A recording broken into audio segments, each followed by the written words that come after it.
Hey, what's up, brothers and sisters?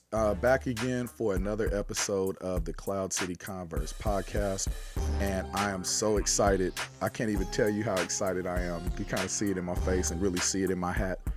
I have the honor and the blessing of having my man, Matt Farmer, from Defy Wrestling, from MLW Wrestling, joining me on the CloudCity Converse. And we've been talking for a good solid 20 minutes, right? Just kind of getting stuff dialed in, but finally launching this thing officially. So Matt Farmer, my man, thank you, brother, for taking the time to join us today.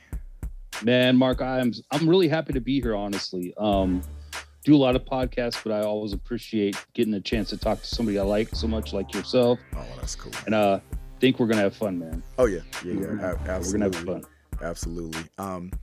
So I realized when I went back and kind of looked at some of the previous episodes, I start off by saying this exact same thing. And the people that are kind enough to log on and stream and download the podcast are probably sick of hearing me say, oh, I had this concept and I thought it'd just be awesome to have conversations. So I'm going to skip all that crap and we'll just get right into it.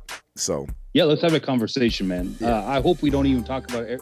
Hope we don't only talk about wrestling because, yeah, we'll get like to talking that. about other stuff too. Yeah, let's start with the other stuff. I'm curious to know about Matt Farmer, who you are, where you come from. Not because my thing is this: I'm learning through life. We are not what we do. What we do is a part of who we are, but our identity is not innately tied in with what we do for a job or a vocation, right? Or even hobbies. I'm curious to know a little bit more, and I hope the people are as well, about Matt Farmer, the man.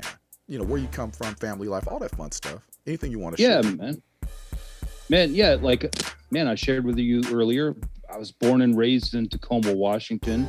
I did grow up a huge wrestling fan. I had family that were wrestling fans. I wouldn't say wrestling fans, but I had a grandfather, like a lot of people that was a wrestling fan. But besides that, man, there was so many interests in my life growing up. A lot of people don't know this, but one of the things I was really passionate about growing up was art. I love drawing. I even went to the Art Institute of Seattle.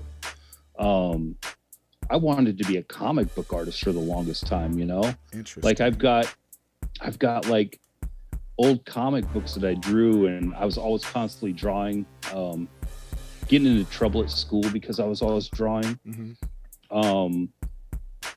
Besides that, man, it was a pretty simple life. Mom and dad, lived with mom and dad, and my dad, who a lot of the Defiance knows because he hangs out at the shows all the time. Yeah.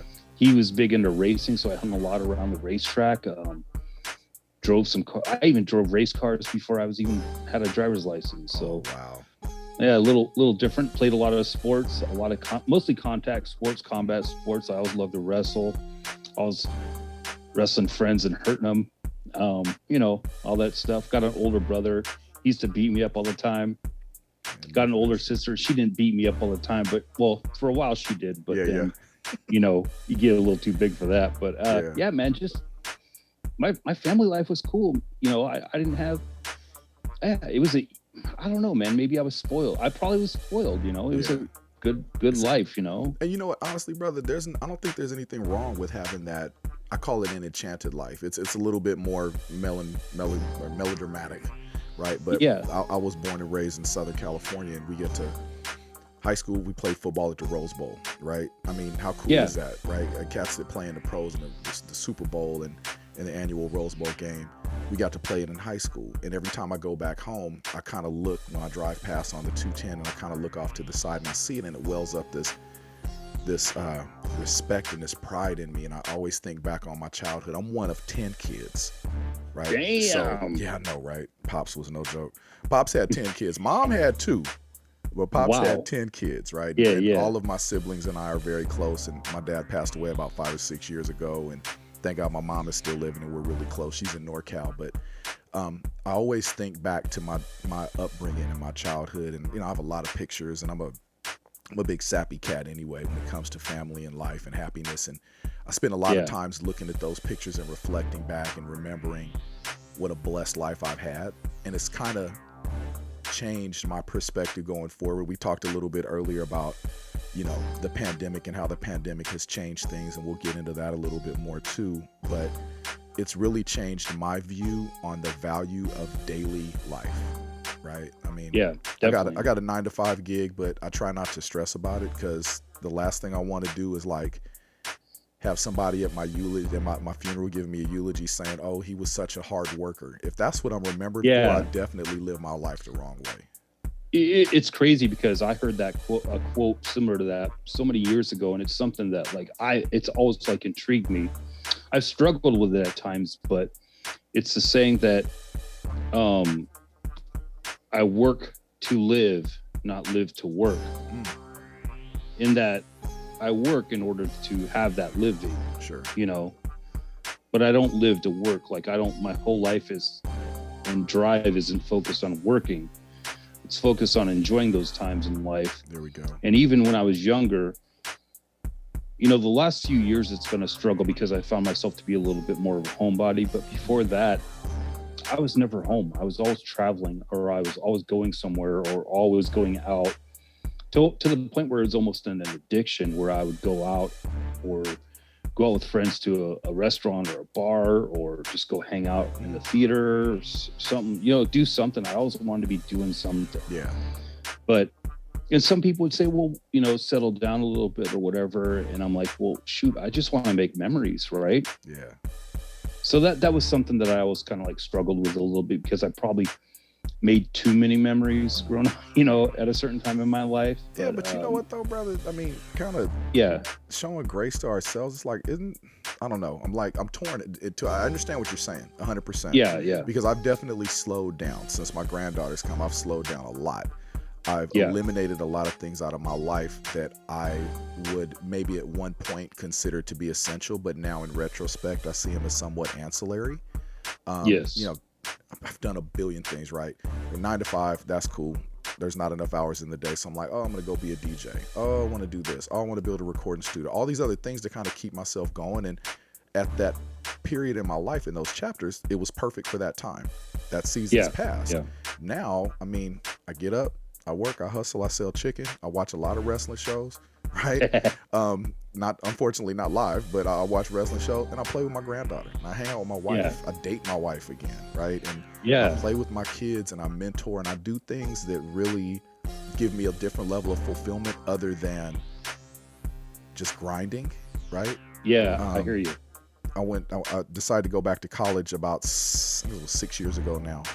And my approach to education was completely different from an adult perspective, right? So why I did what I did was different than it was then. And I think probably in another 5 years or 10 years, it's going to be even different then. Yeah, definitely. But I get what you're saying. I love making memories and having experiences, which is really, I guess it all kind of comes back to wrestling. What magnetically draws me to Defy and to the local wrestling scene, because I've come up with a lot of very cool stories to share with people. That, I mean, it's taken my relationship with my daughter Cameron to a whole nother level, because we met on a level that we both jive on. We could go there, I could go marking out over all the chicks, and she could go marking out over all the half-naked buff dudes. And we go there with the understanding that it's kind of like Vegas, right? What happens at the event stays at the event, and we enjoy it, and my wife doesn't trip, and it's all good.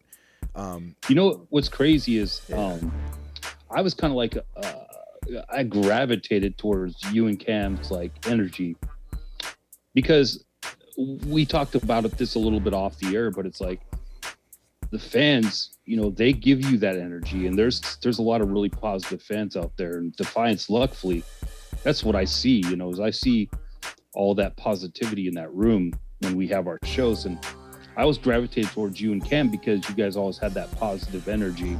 No matter what time of the night I saw you, you guys were always just having fun. Yeah, that's cool. Right? And that's what it's all about. And you guys always had big smiles on your faces. And you know, the first couple times I'd see you, give you shake your hand or whatever, give you a little hug, give Cam a little hug. And it's just like, you guys were all so happy. And man, that's motivating, dude. I mean, that's motivating. That's something that I really think about. And I know Jim and Annie both think about that too. And the wrestlers think about that because they tell me about it all the time. Like just today, I had one of AEW's biggest stars tell me how much he loved the Defiance. Wow. You know? And it's like, man, it's cool to hear that. And it's because of that kind of energy that we see, you know? That's dope. I'll share that with her. She was just knocking on the door and she was going, "Who is that?" I said, "It's Matt." Yeah. And she went, right? So she's all pumped about it. Yeah. Yeah, tell her what's up. Yeah, it's always cool to see you guys. Yeah. Well, I appreciate At first, I didn't know like what your guys' relationship was. I didn't know if you were like her dad or like you were like her older like dude, sugar daddy. Yeah, I didn't know. Right. You know, but you know, I'm just messing with you. Yeah, no crazy times because I would introduce them like, "This is my baby," and she's my baby of my 3 kids. Yeah, she's the youngest, and they're like, "Oh, okay," and she's like, "Dad, stop saying that," because they're looking at you like you weird old dude. Because I mean, she's 24. And she looks like she's 14, right? I mean, bless her heart. Our family's really blessed with longevity in that regard. But that's cool. I'm gonna let her know that she said. But you see, you didn't look as old as you look younger than what you are though. So, hey, I'll take that. I'll take that. With knowing what my next steps are, that might be an asset, right? Rather than a liability. And going to the hood completely. So. Let's transition really quick before we get into because I could talk about Defy and the Defiance and the Defy family and the talent and the shows and everything. I want to get into Matt Farmer, the wrestler, into your wrestling history, because I've intentionally not, and I think part of the draw for me for the podcast is, with the exception of my son, I knew 90% of what we were going to talk about because I was there for it, right? Stuff like this. I'm like, "Hey, Matt, you willing?" You say, "Yep, I'm down." I'm like, "Cool." I didn't Google. I don't know your middle name. I don't know when you started wrestling. I believe I saw at one point in time, your tag team was called the Pitbulls. No. See, there you go. So that tells you how much research I've done. So tell me whatever you want to tell me about your pro wrestling career. That's what I want to hear. Yeah. So I it's weird because I've almost like divorced myself of that time period, right? Okay. Like now that I'm like in the position I am with wrestling, especially with Defy, I try to like separate myself from that. I don't know why. It's just a weird thing that I do. But the tag team that I was in for the longest time, we were called the Suicide Kings, and we were pretty well known in like the Northwest, West Coast, things like that. Got an opportunity to do a lot of traveling as that tag team. And this was like social media days, so a lot of this stuff's not out there. But no, my wrestling career started when I was in high school. I started training, like I was like a crazy super fan. Yeah.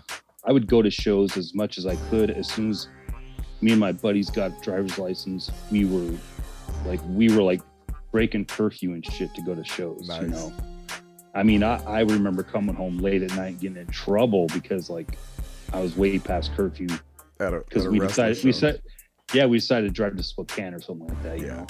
And we were crazy about it. Man, we even snuck into Canada to go to shows. Wow. You know, and that's really how I got into wrestling, because I would go to these shows so much.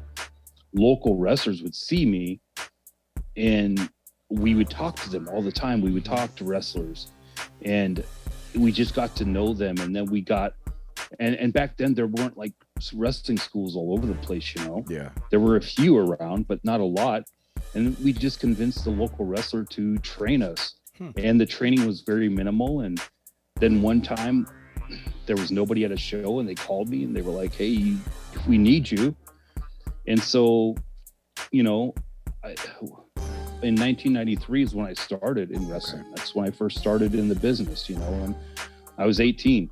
Wow. And because at that time you had to be licensed to wrestle, and so you could only be licensed if you were 18. Okay. But before that, I'd been training and kind of involved in the business and helping out, and doing some like undercard like type weird matches, stuff like that. Nice. But yeah, I mean, I got into it really young. I got into it back in '93. This is way before the internet. Mm-hmm. Nobody was online that I knew of, and it was really, it was a different era. It really was. Yeah. I was in locker rooms with guys like Dutch Savage and Ed Wiskowski and Buddy Rose and Sandy Barr and Stan Stasiak. I mean, guys that were like old, Yeah. Like so a kid around grown men, but it seems like you were able to sit and witness and kind of like sit at the base of the learning tree, right? And kind of see the way things were, and the way actually probably that translated to your approach now in your current position, the way things should be. Very much. And it was a different era in that the locker room, when you went into the locker room, you very much had to be like on your toes. Like everything was so guarded and so secretive, and there were things you did and you didn't do. And if you crossed that line, it could have been an ass whooping, because you're talking about guys' livelihoods, like legit livelihoods, not a hobby, like someone's legit livelihood. The very first time I was ever paid in the wrestling business was as a referee, and the very first match and the very first show that I ever refereed, the guys got into it. They got into like it turned into a shoot. Okay. And I counted the wrong guy's shoulders down. Not the wrong guy. The guy that won the match wasn't supposed to win the match. Sure. But I did okay by counting the pinfall because it was a real pinfall. Mm-hmm. And so I'm sitting here like shitting bricks because I'm like, oh man, I just counted out the wrong person, and I'm walking back to the dressing room and I'm like, oh man, I'm this is it. I'm like, oh man, it's gonna go down. There's gonna be a fight in the locker room and I'm gonna have to fight. So I'm like thinking, oh geez, maybe I should throw the first. I'm thinking of this to myself. I'm like, man, I should probably throw the first punch, kind of like the jail yard system, I'm like, shit, I'll get him before I'll just he gets throw the me. first punch. Yep.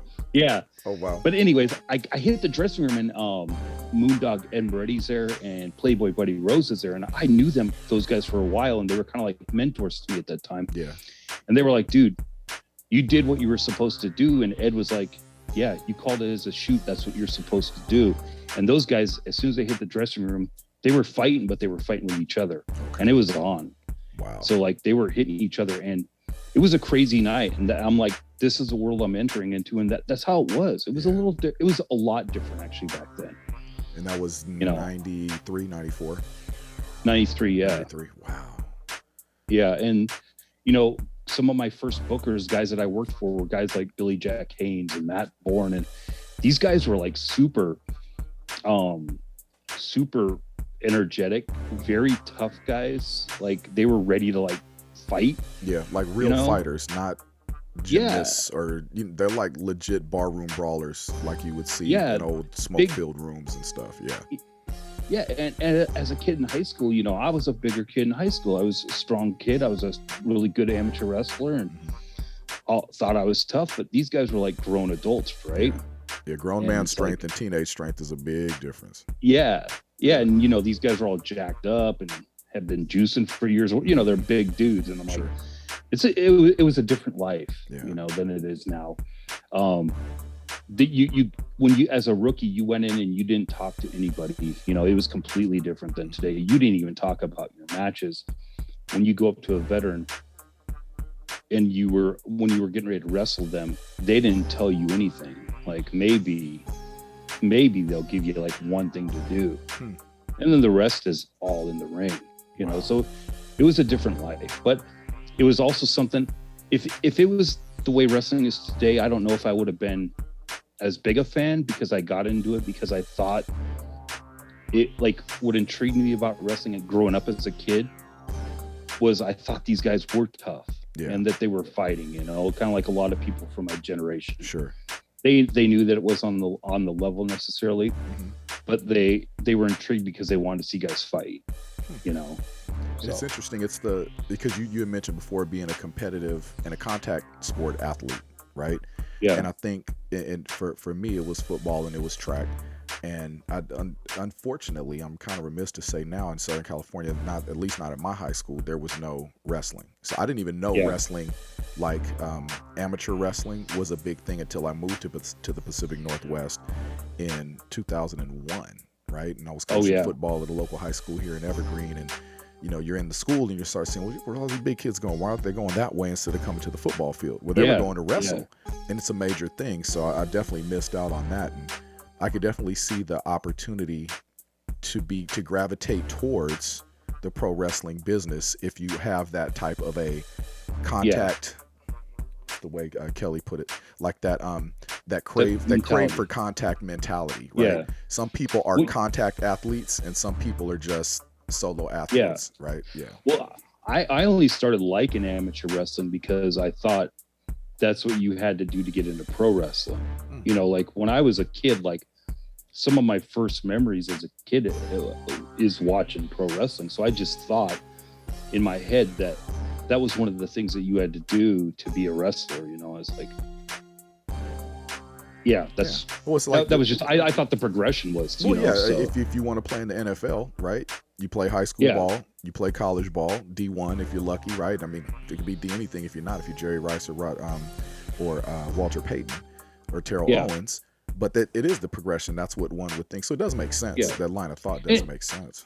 And what's really strange too is, and I go back and think about this a lot, when I was in like grade school, middle school, and even part of high school, I didn't really think about being a pro wrestler because I didn't know the steps, or if there was even steps to like get into pro wrestling. Like that wasn't something that people talked about. So it's like, I didn't even know like what that, where that progression went or how it went or anything like that, or like were you recruited or whatever. And when I did decide to start wanting to look into being a pro wrestler, I didn't think about like wanting to be like a WWE superstar, because that didn't really, it was a thing, but I wanted to like wrestle at the Portland Sports Arena. Right.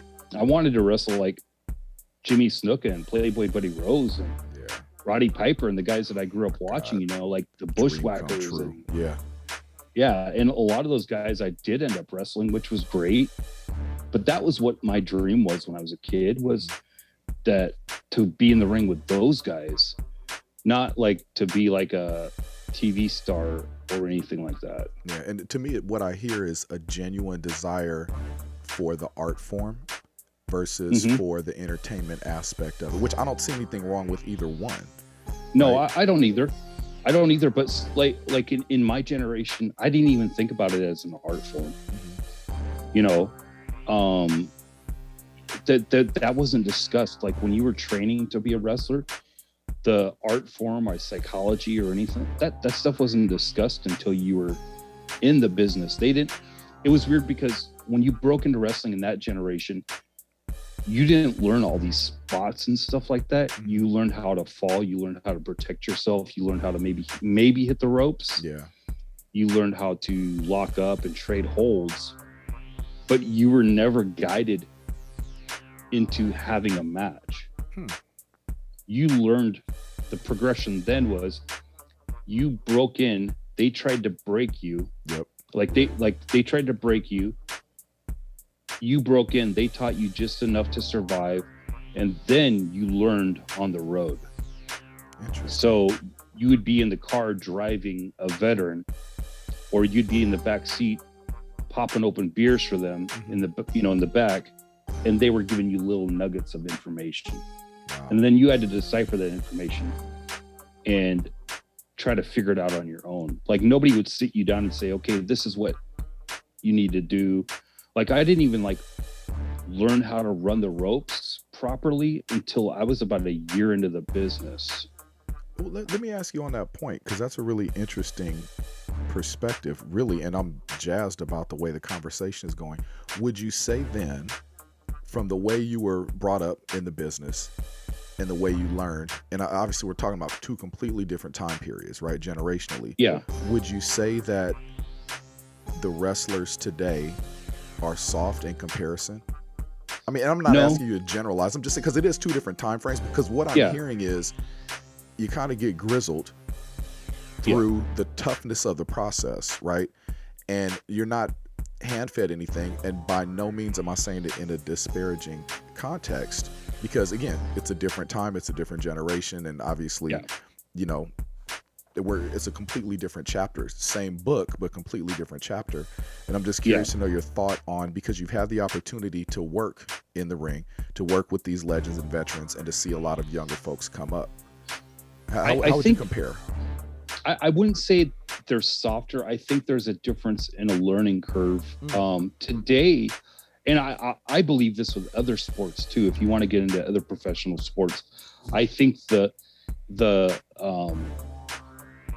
way to get to those top spots, there's a clearer map today written out. Okay. If you want to be if you want to make it to the NFL, I think kids today have a clearer understanding of what they need to do to get to that spot. Sure. A clearer position than they would say 40 years ago, because when you know 40 years ago, there wasn't the amount of information accessible to let you know what you need to do. Like, say 40 years ago, you couldn't just jump on the internet and say, okay, this is what I need to do to like gain 30 pounds of muscle. Right. Like you could open up your phone today and find out what exactly you need to do to like get in tip top shape. Right. Quickly. 40 years ago, you kind of like just had to like just do what you think, right? Like, and until you find somebody who's going to show you how to get from point A to point B. Yeah, no, I understand that. And the roadmap is the perfect analogy, I think. Exactly. And so the roadmap is a lot clearer today on how to do those things. And so like when you get into wrestling today, you go to a school, you learn, and you've got the internet in front of you. You could email and message like that. Nearly every single promoter in the country, in the world. We had to like call them on a phone, hope not to run the long distance charges up too high. No doubt. Yep. Or most importantly, to contact promoters before, you had to send them a letter. Yeah.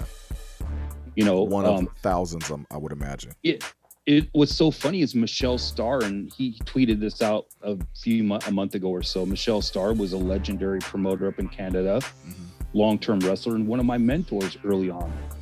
He tweeted out a letter that I sent him back in 1992 that he just had saved for some reason. And, you know, it's a letter I sent to a guy in another country. Didn't know him from anybody, except I'd seen him wrestle a few times, and I heard that he was training people. And so I was like inquiring about going to train there. Wow. And, you know, it's like, you couldn't Google map it. We had to like look it up in the Thomas Guide or whatever, you know? Yeah. The back of like a PWI or something like that. Yeah. And it's funny because like PWI wouldn't even list addresses for shows. And so like, I remember I was just talking to Jim about this, Jim Perry with Defy. And I was like, yeah, man, back in the day, me and my buddy, we would find out like where there's like a show taking place, like a wrestling show. And we would like, okay, there's a show taking place in Oakville, Washington, which is like way out in the middle of nowhere. So we looked it up on the map. Oh, Oakville, this is where it's at. The show's Thursday. Oh, let's go. We didn't know where it was at. We drove there. Had no clue where it was going to be at. So we just started asking people around town, hey, where's wrestling at?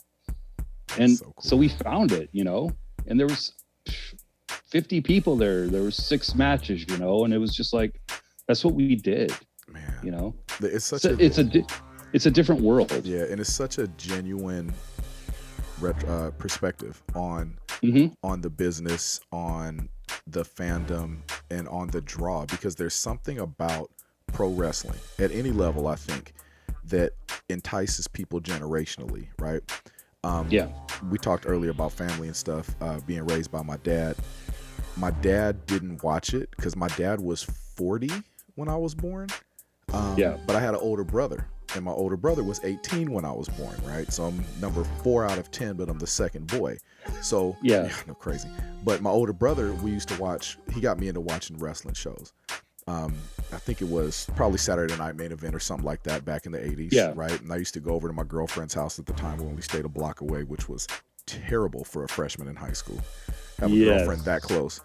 And I played football with her brothers, but we would watch WrestleManias at her house and just hang out. And I remember seeing WrestleMania 3 there. I remember it was probably like a marquee SummerSlam or something that we watched over there. It was just awesome. But it's just a cool, genuine way. And there's something magnetic. It was magnetic then. It was magnetic to you on the local scene.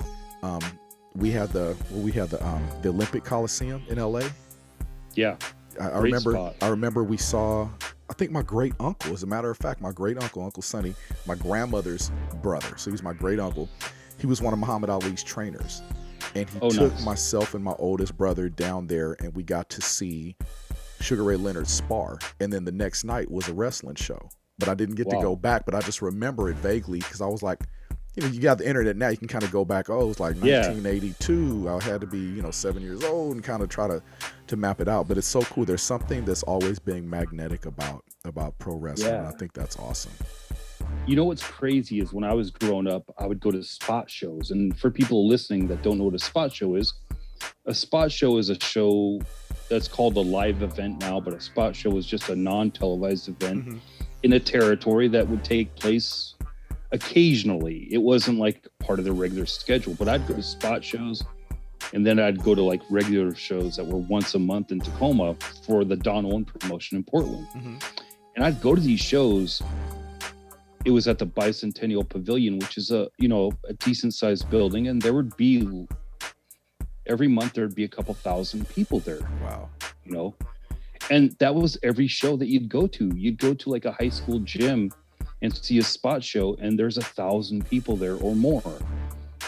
That's how big it was. Yeah. And what's mind-blowing to a lot of people is a promotion like a small territory like Portland or the LA territory. These guys were wrestling 6-7 nights a week, and the shows were drawing a small crowd. Would have been a big crowd on the indie scene today. Yeah. And it was just amazing. And I remember going to the shows at the Bicentennial Pavilion in Tacoma, and there'd be 1,500, 2,000 people there, and it was just wild. There were fights in the crowd and bloody matches, and it was just amazing to see. And I think it was a different world then, because sure, people understood that it was entertainment and things like that, but the fans allowed themselves to believe in the characters and things like that. So the aggressions and the like, I love Defy. I love the way the crowd reacts and how enthusiastic everybody is. But it is a different enthusiasm than it was 40 years ago, right? Yeah, because I remember they wanted blood. Like people, the goal was like you wanted that guy to get his ass beat, right? Yeah. They didn't care about seeing a good match. They just wanted to see that guy get his ass beat. So it was different. It was those clear lines between good guys and bad guys. I'm not going to use the common terminology, right? But you got a good guy, you got a bad guy. It's like you want Luke Skywalker to win or Darth Vader, right? Yeah, and exactly. Back in those days, Darth Vader was not cool enough, right? Luke was the cool guy. Nobody wanted to see Roddy Piper win. You wanted to see Roddy Piper get shut up, right? And that's probably why Flair was such a draw, because everybody, you loved and appreciated when you look back and see, because there's so many different awesome ways. We talked about A&E's biographies and stuff like that, and Dark Side of the Ring. You get to see all these different timepieces and how characters were developed. And who was it? Maybe it was Flair. I heard at one point in time, Flair said he wouldn't sell merch, he wouldn't sign autographs, because that's what the character would not do. Yeah, well, and also back then, you didn't see guys at a merch table anyways. It just wasn't, there was always a separation for the most part between talent and the wrestlers. As a matter of fact, when I was a kid, what was common is that the wrestlers, when they would go to the ring, they would stand up in the corner, and you'd go up to the ring and hope the wrestler would grab your autograph or grab your program and autograph it. Yeah, that's what you did. During ring introductions, you'd try to like get their attention and get their autograph. So there was no interaction, nothing like what we're accustomed to now. Yeah, the interaction back then was like going out behind the building at the end of the show and wait for him to and head hoping. Out. Yeah, and that's what you, even at WWF shows, you'd do that. You'd hang out back there and try to like flag one of them down to get their autograph or something. And I was always one of those. I was always like the punk kid in the crowd that was always cheering the bad guys. Yeah. Because I had a brother that was like 9 years older than me, and so he was like, I was probably imitating him, Mm-hmm. So all my favorites are the bad guys for some reason, and like funny. Buddy Rose and Rip Oliver were like two of my favorites, and I even did the thing once where they had the bleach blonde hair, mm-hmm. and so like growing up I had like dark brown hair. Yeah. Not so much now, but right. Yeah, you and me both, brother. Yeah. But back then, man, I even did this thing where, like, I think I was in third grade, fourth grade, maybe, where I snuck some bleach and tried to bleach my hair blonde because I wanted to be cool like those guys. Awesome. It didn't work out well, but it was pretty cool. So after, I guess, what year was WrestleMania 3? 87? So WrestleMania March 29th, 1987. My man, God bless. So 87, I was in the 7th grade. So I want to say WrestleMania 1 did have Mr. T, correct? Yes. Okay, yeah. So I was a big Mr. T guy, right? Me too. Talking about terrible decisions as a youngster, I decided to get my brother's hair clippers, and they weren't like power clippers like we have now.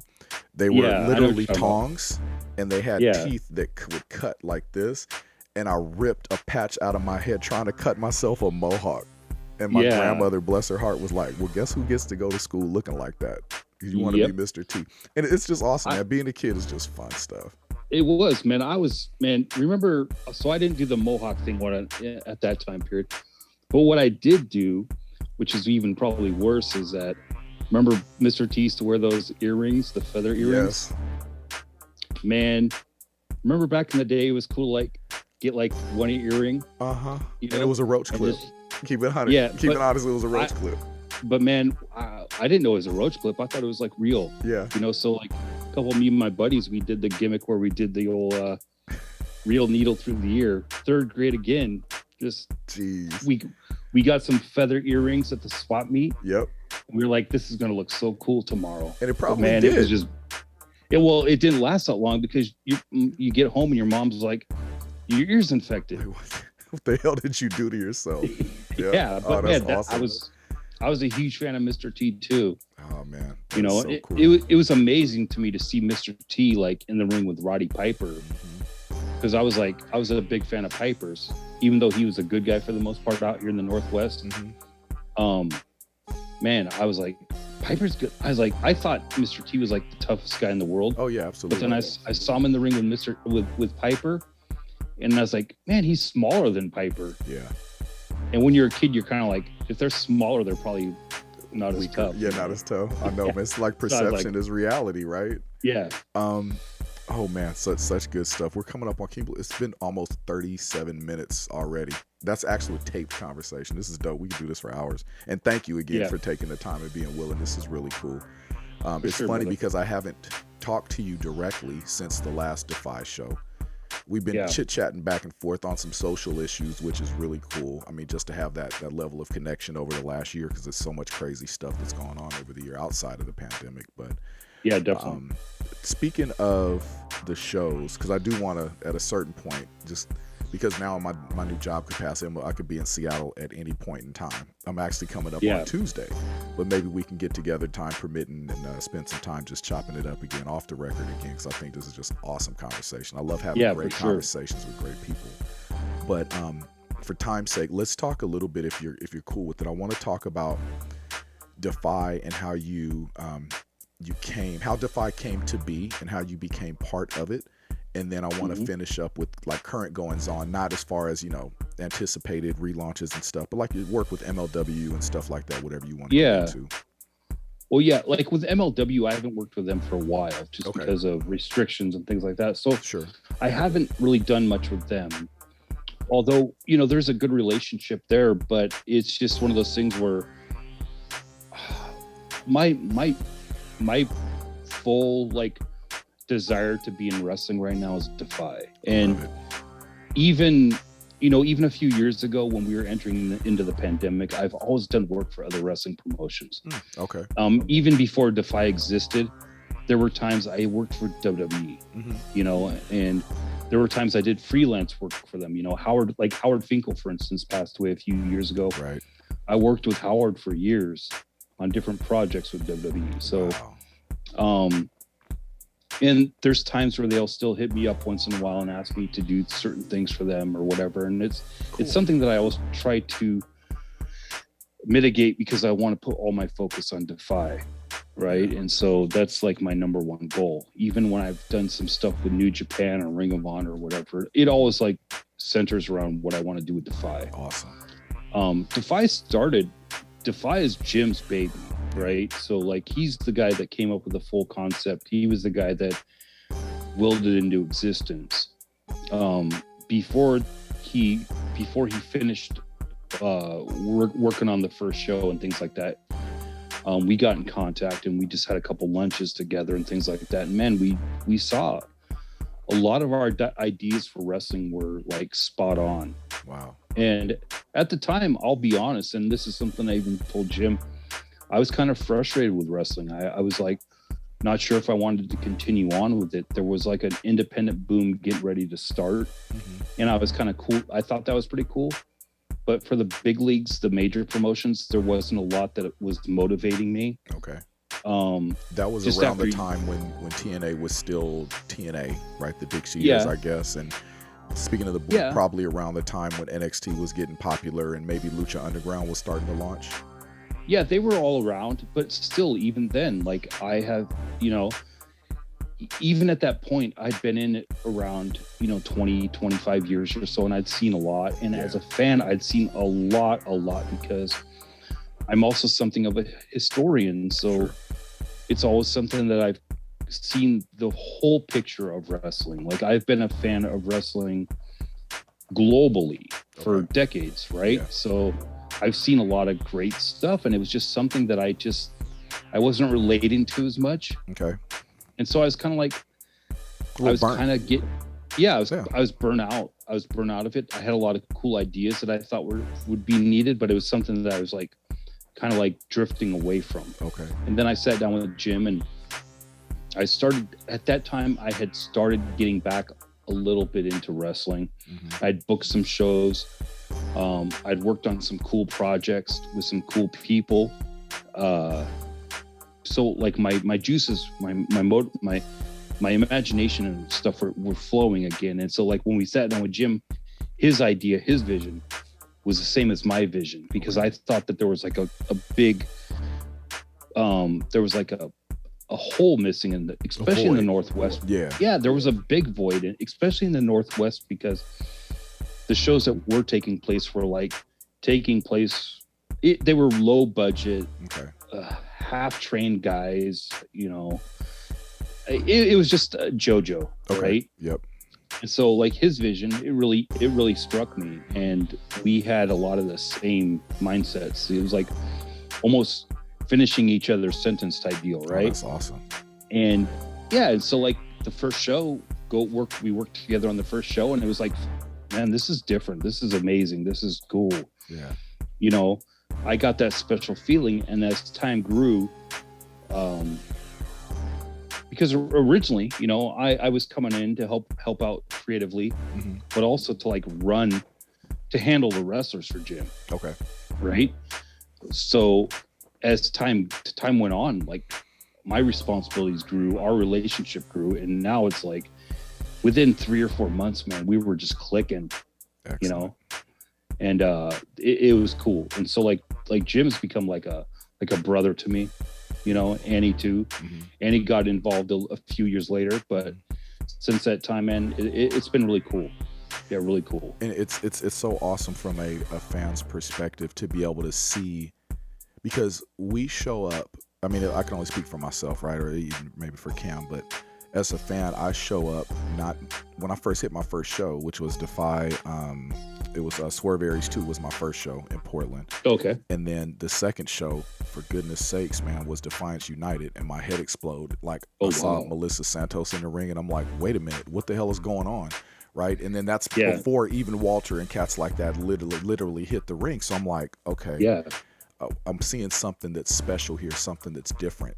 And I was telling Kevin Deers when we talked, the thing that literally, like the emoji with the head explodes, that did it for me was Ray Phoenix and Ray Horace. And I was on the stage, right? I had stage seating, second row seating on the stage at the Hawthorne Theater.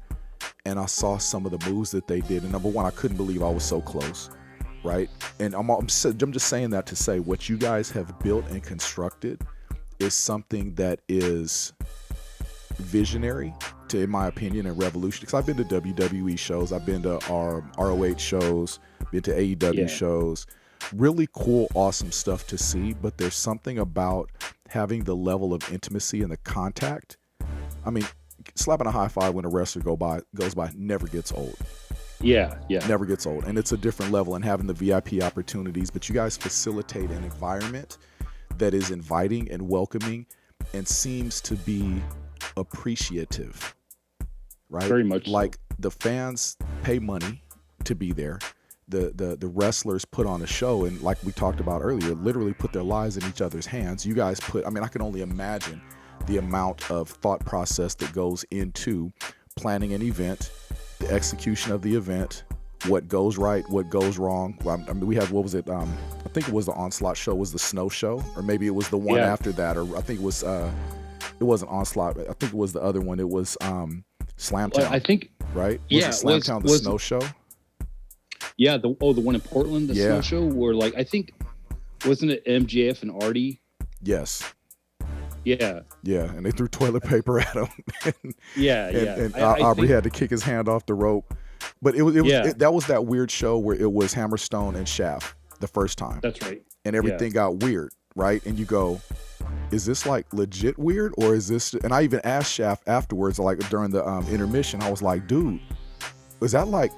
And because I could not help. I mean, typical wrestling protocol would be, you don't go and ask, were you really mad? Were you really pissed? I mean, how are you in your Crocs? And he was just like, what do you think? And I'm like, oh my God. And like, I literally, and I think that's the first time I actually sat and talked with you for a moment and got a picture with you at that show. And I was just like, mind was blown. And the curiosity started just popping. And I'm like, I got to see more. I want to see more. And I realized sitting on the stage is cool. That is not where to be at a Defy show.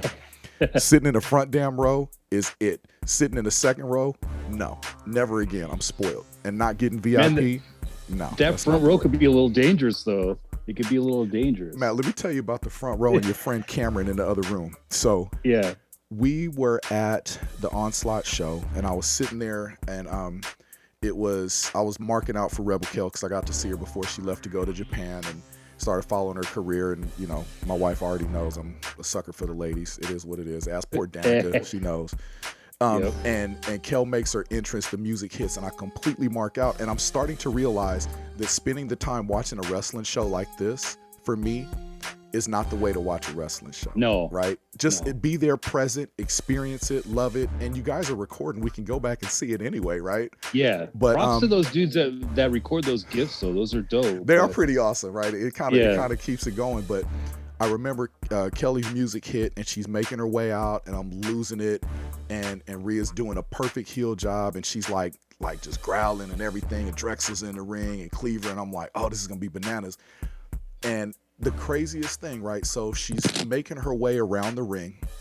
She's got on these aviator shades, and I'm just standing there, and I'm being me, like we are at the shows. And she walks up to me, and she takes off. She gives me this perfect Rebel Kell look, right? She takes off her glasses and put it on me, and I'm taking my phone and I'm handing it to Cameron. I'm like, keep recording, keep recording. So I'm like, I completely lose it, right? Yeah. And after the show, VIP, Cameron's over there getting pictures with Brian Cage lifting her up over his head, and she's having the time of her life. And I go in, and Kelly and I just start having a conversation, and we're talking wrestling, and we're talking Japan, and getting autographs and all this other stuff. And when I left that show, as I'm walking to the backside of the parking lot of Fred Meyer, where everybody parks for the Hawthorne Theater shows, I'm just thinking, this has got to be the coolest thing I've ever seen. And I've been to 2 or 3 shows at that time, but I'm like, to have that level of engagement, right? And actually build a friendship with some of these wrestlers and see them as people and kind of follow their journeys, and to talk with you in this context and talk about your journey, and not only myself be able to learn more about you as Matt Farmer, the man, what drives you and your thought process and your journey. And I really do hope to have more conversations like this with you, but to hear about how much passion goes into not just putting on an event, but to put on something for the fans, for the Defiance, for the wrestlers that means something, right? Because there's really something special. I've been to local wrestling shows, and no knock against any of them. I enjoy them. I go, and I'll continue to go because I'm such a fan of wrestling and what the athletes do. But there's just something innately special about Defy, about the people that put the shows on, about the athletes in the ring, about the interaction with the athletes, and the interaction within the Defiance and the fans. It's really something special that you guys have created, man. And I'll tell you now, I'll tell you when I see you, I'll tell Annie every time, and I'll tell Jim when I see him. I really thank you guys for what you fostered, the community that you fostered, for my daughter and I, for myself as a fan, and for wrestling fans all over the Pacific Northwest. Thank you so much for that. I do. I really do appreciate that, because that is something that, as a former wrestler and somebody that's been around this business for a long time, that was something that I always wanted to do. I always wanted to see. I always thought, a lot of promotions were lacking in was that customer. And I don't even like to call it customer service. I'd like to say it's more like that customer interaction, right? Yeah. And the friendship in the community, because that was something that I also didn't see. Like 10 years ago, you didn't have shows where people of our age group and our demographic, and this diverse demographic like the Defiance is, you didn't see that at shows. You didn't see it at wrestling shows. Maybe Ring of Honor had it for a while. I don't know, but it was just something you didn't see locally. It's different now, and that's something that we wanted to do, and really worked hard to try to fester that community with our fans, and man, like I said, and I don't remember if I said, man, wrestling has done a lot to the brain, but I use that. I don't know. I told my crowd students today, I'm like, forgive me if I forget your name. I get hit in the head a lot.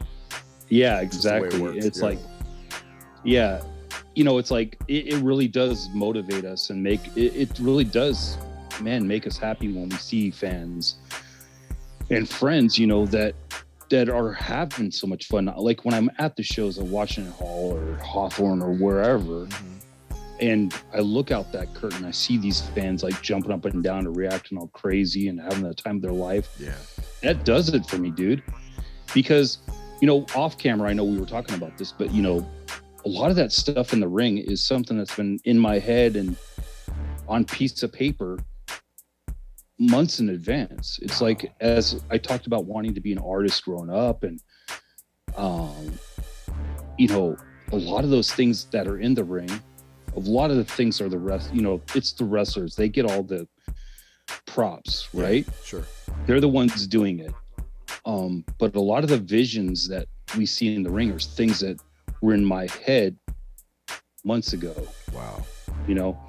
What the Defiance sees in the next few months and into the next year are things that are in our heads, now.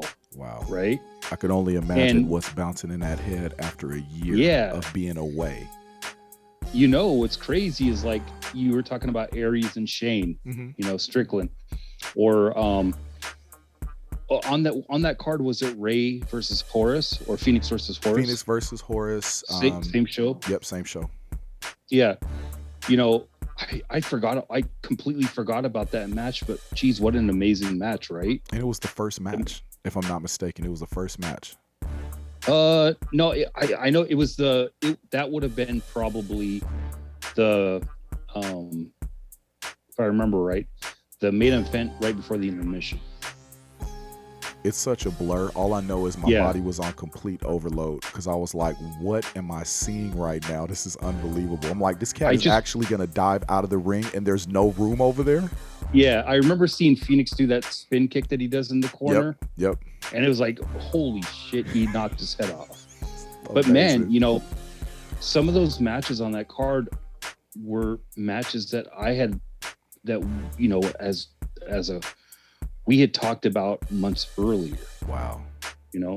Some of those ideas were ideas that we had months earlier. Mm-hmm. Right. So it's fun, man, to see those things like the last show that we saw, Randy and Shaft. Mm-hmm. Man, what an amazing moment that was. Oh my God. When the ring almost imploded at the end. Yeah, just the match itself was amazing, but the celebration afterwards, my God. That's what I mean, man. Yeah. It's hard to see people cry in pro wrestling today, but there were fans crying, right? Yeah, absolutely. I mean, and it wasn't just like one or two people. There was a lot of people that were legitimately crying. Mm-hmm. And those moments are like, to see that after something that that we had talked about was pretty amazing. Wow. That's awesome. And just to know that the care and preparation that goes into it, not just putting on an event, but everything that goes into that, from the getting, figuring out the card, figuring out the matches, getting the layout of it, and then getting actually the talent to be able to do it. It's unbelievable. And I'm telling you that's to me what is so enticing about wrestling. I enjoy watching the show. When I first started coaching football, I never saw football again the same after I worked it from the inside. I can't watch a pro game or a college game without breaking down what the defensive backs are doing and what the coverage is, just because of being on the sidelines. And to be able to sit and watch and enjoy a wrestling match or a wrestling show from beginning to end is something amazing. But there's like this yearning inside of me that wants to know and understand more. And I think that's a cool part. And to me, that's what it sounds like, going all the way back to the very beginning. Right? Yeah. There was something about what you saw that called to you, right? Oh, definitely. And as you got in, it was, okay, I could be a part of it as a ref. I could be a part of it as a wrestler because you're an amateur wrestler. But then at a certain point, there's something that grew, like roots grew into you, and it started to change who you were and how you viewed it. And I think that's amazing. And I think, again, you guys have fostered that level of community, curiosity, and appreciation for the business, and I thank you again for it. I couldn't thank you enough. Oh man, we really appreciate that. Really do. Yeah, man, we're almost at an hour, so we might have to do a part 2, or you know what? Part 2 will just be between you and I. That'll be cool. Yeah. That'll be cool. Yeah, maybe we'll come back to it when we're getting ready to promote, some shows in the future. There we go. And we are patiently awaiting to see what the governor does, and for goodness sake, to get beyond this pause. A lot of benefit to the pause and a lot of negativity and a lot of sadness, unfortunately, but thank God you and your family, it sounds like, have been healthy throughout this time, so I'm glad to hear that. And man, Defi's healthy, and when we come back, we're going to come back strong, and we're going to come back a little rowdy. It's gonna be, can you imagine? It's gonna be a little crazy. Be a little crazy. Can you imagine how loud? That's all I keep thinking about. All I keep thinking about is that first show when that music hits and Miggs comes through those curtains. Man, I've had dreams about it. Wow. I've written down them things in the dream. So yeah, it's gonna be cool. My man. Well, ladies and gentlemen, you have heard it here first. The mastermind is at work and has been at work, so we can only imagine and look forward to with great anticipation to the things to come. Matt Farmer, thank you, brother, for your time. Thank you. You and I, it's funny, we messaged back and forth. I think you hit me up when I sent I think I posted the video of Billy D. Williams for my birthday that my sister sent me, and you were like, that is probably the coolest thing I've ever seen. So I'm going to keep it as corny. Obviously, those that know and understand why the podcast is called Cloud City Converse is because I'm such a Lando fan. And in the words of Lando in Empire Strikes Back, sir, you, Matt Farmer, truly belong here with us amongst the stars. So I thank you for that, brother. I thank you for your time, and you be well until we see each other again. And I hope that's soon. You too, brother. Awesome. Thanks, you, man.